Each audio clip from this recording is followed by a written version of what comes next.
Do you have an overactive mind when you go to bed at night and it keeps you awake? Let me tell you the biggest mistake you make then. And you're probably not even aware of it. This biggest mistake is this. You stay in bed. Why is that a mistake? Well, let's go back to the early days of experimental psychology in Russia. Ivan Pavlov was experimenting with dogs, man's best friend, always very cooperative in experiments. You see, he was looking at how we learn. And so what he did was, in all good experiments, you want to be able to measure. And so in dogs, what can you measure? You can measure how much they salivate. So what he did is he would present the dog with food, and he can measure the salivation. Now, here's the next step.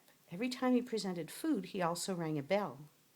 And what he discovered was after a while, all he had to do was ring the bell and the dog would salivate. That's called conditioning, and it's a conditioned response. And you know what? That's exactly what you've done to your body. When you go to bed at night, what you've done over the years, over the months, is that you've conditioned your body not to fall asleep because you lay there staying awake.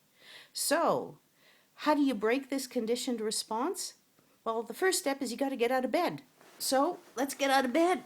If you can't fall asleep, get out of bed. And then what next? Well, then you need to do something relaxing. And when you're tired enough, then you go back to bed. That's how you break the cycle.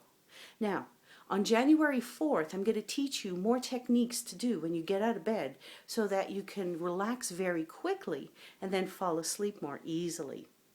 So if you've registered already for this event, wonderful, fantastic. If not, please go to my website, www.mycadenza.com.